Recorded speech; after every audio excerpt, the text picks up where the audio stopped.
morning, Braves. This is the Manalapan High School Bravecast, your weekly news program showcasing everything Manalapan High School. And now, here are your news anchors.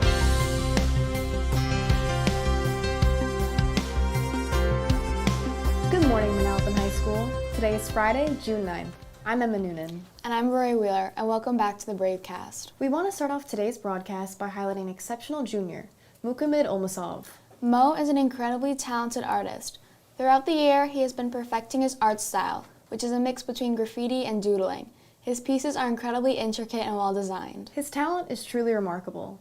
On the screen, you will see some of Mo's most recent designs. Although if you would like to see them in person, they're all currently being showcased in front of the Media Center. Mo, it is so amazing to see all that you create, and we continuously look forward to see what designs you will produce in the future. And on the topic of the arts, Mr. Maniaci wanted to share his extreme appreciation to all the students in his pop music and keyboarding classes for their hard work and dedication. Mr. Maniaci is so grateful for how his students always come to class prepared and ready to learn. That's right, Rory. He is also excited to see what his seniors are going to do in the future as they enter the next new chapter of their lives. And now, Braves, please stand for the Pledge of Allegiance, led by some of our fall sport captains, Sydney Chaco, Sasha Badaraz, and Aiden Wilmot. I pledge allegiance to the flag of the United States of America and to the republic for which it stands, one nation, under God, indivisible, with liberty and justice for all. Please be seated. As the school sports year comes to an end, we want to thank Miss English for organizing our spring season and always being there to support us. We would also like to thank our coaches for dedicating their time to their teams and helping their players grow as individuals. Lastly, we would like to thank our teammates for being there through the good and bad times. The friendships that were created here will be with us forever. And now, to the Bravecast Culture of Respect segment with Lead for Diversity member Anish Korea. Building the culture of respect here at Manalapan has been a top priority since the beginning of the school year.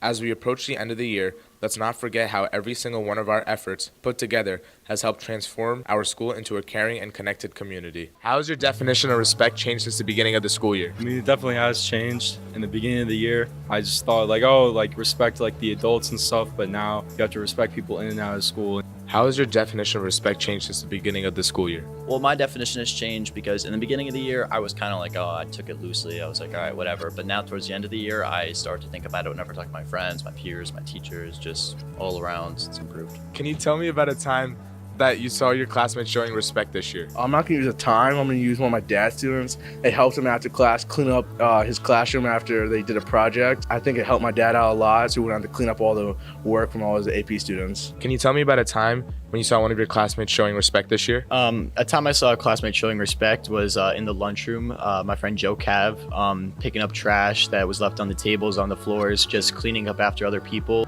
The school year's not over yet. And let's use these last couple of weeks to continue building the culture of respect here at Manalapan. And it takes every single one of us to build a strong community.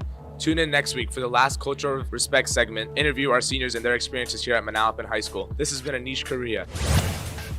This year, Manalapan High School's LEPS Magnet program, the Physical Education Department, and New Jersey State Troopers Recruiting Unit and Academy are working together to promote the importance of leading a healthy lifestyle. On May 17th, the New Jersey State Troopers will be administering the New Jersey State Trooper Top Physical Challenge at Manalapan High School, which consists of push-ups, sit-ups, a shuttle run, and a flexed arm hang.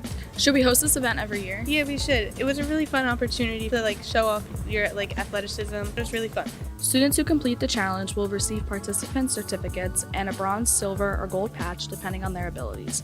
Students who attain an overall score of 100% in each category will also receive a gold coin. It's a fun day for students and troops alike.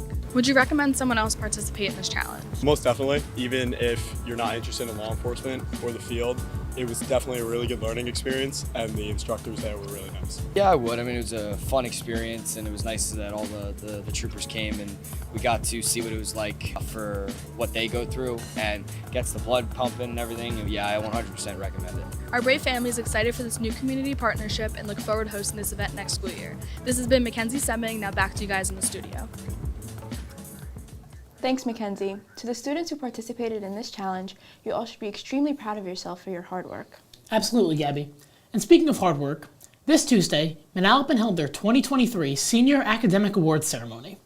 This ceremony recognized various seniors for their individual student achievements. A huge congratulations to all the seniors who received awards.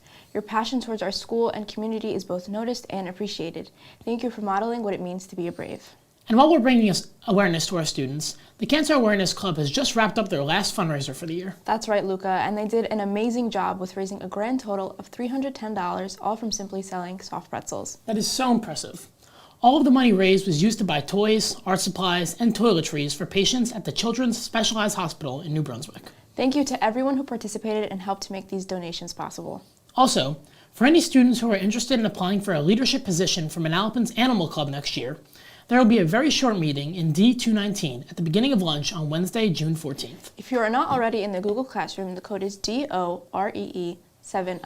And now, let's check in with Jenna Matera, who had the chance to sit in on the Physical Education Department's indoor soccer tournament and interview some of the student participants.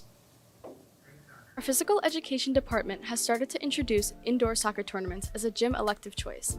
Let's hear about the success of this tournament and how you too can join the next one. What was one of your best memories from this tournament? When I whiffed the ball and I fell on my back. How does this tournament work? Pretty much it's working like the World Cup. You have a couple games in the beginning to make it into the tournament, and once you're in the tournament, it's single elimination. Winner takes it all.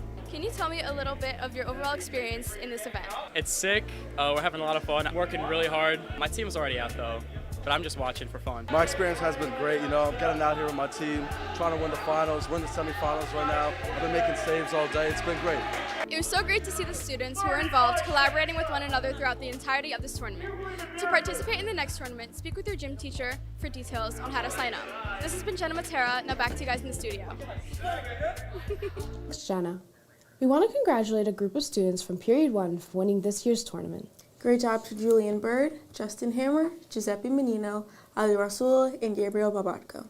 It is clear that your determination and teamwork skills were a key priority while participating in this event, leading you to this fantastic win. Absolutely. We want to thank the Physical Education Department and the administration that helped to bring this tournament to life. Moving on to junior news. As many of you start your college search, it is important that you feel confident in the process that needs to be followed for when you finally begin filling out your applications. Absolutely, Jenny. Juniors, a great first step would be to check your school counselor's Google Classroom, where you will see 3 suggested summer goals. We encourage you to look into this post as it will show you some wonderful strategies that can help you prepare for your college applications before the rush of September and your senior year begins. That sounds great. I'll be sure to check out this post.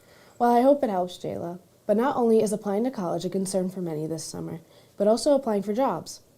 If you are applying for a job, scan the QR code on the screen to be walked through a few easy steps to guide you through this process. If you need working papers, these can be found online at myworkingpapers.nj.gov. These documents will be no longer provided by the main office. Now, before moving on to our sports report, we have one athletic announcement. For any students interested in participating in boys or girls cross country this fall, this Monday, June 12th, there will be an informational meeting that will take place during the beginning of lunch in room E101. If you are unable to attend this meeting, please stop by E101 sometime next week to speak with Ms. Clark. And now, from a unique location this past Wednesday, Dylan Devine and Stephen Russo filmed the weekly Bravecast Sports Report.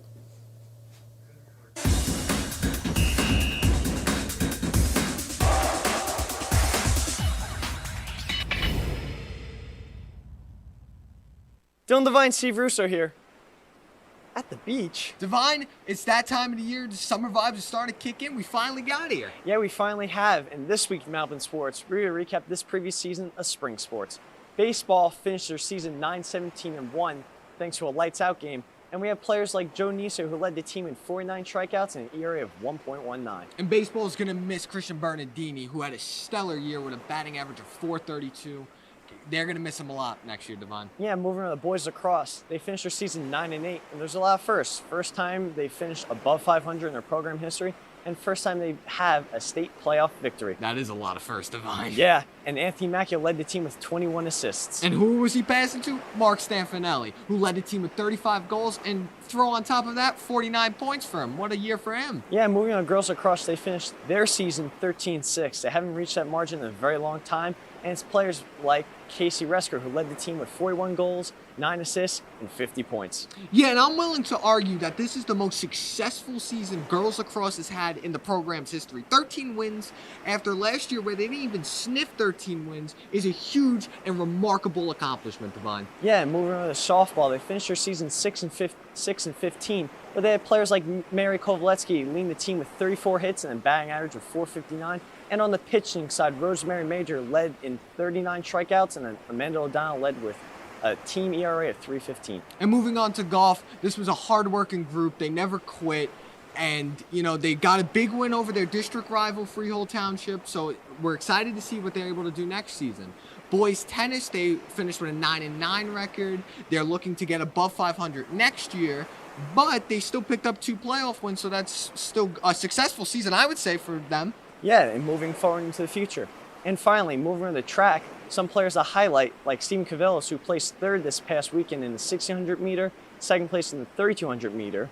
Alice Lavin placed fourth in javelin, and Sydney Chaco placed fifth in the 100-meter hurdles. Remarkable year for all of them, Devine. I feel like every show we're mentioning those 3 names, so can't wait to see if they're coming back next year and what they have in store for us. It's been a great year of spring sports, and now our very own Jason Feigl had the time to interview Miss English about the spring sports season and the season as a whole. Thanks, Stephen and Dylan. And now here with Miss English for the interview. How did the 2022-2023 sports seasons go? I would say extremely successful. Our athletes, coaching staff, and our whole school community brought the energy, brought the noise, brought the passion, and it equated success both on and off the fields. Thank you. And what are some highlights of this year? We have a lot. We've had multiple programs qualify for shore and state tournaments. We had multiple programs have history-breaking wins and overtime wins. It was a really exciting year. All right, thank you. And now back to you guys in the studio. Hey guys, it's Jacob. I'm back on Bravecast. As final exams begin, it's important to keep pushing forward. We are the champions, my friends, and we'll keep fighting till the end. Freddie Mercury. School's not over just yet. We still have final exams to take, so do not give up and keep pushing forward till the very end. Happy Friday. Today's an F day. Go out there, be brave. Seniors, have a great time at prom tonight. Have a great weekend, Braves. And I'll see you guys in the next episode. See ya!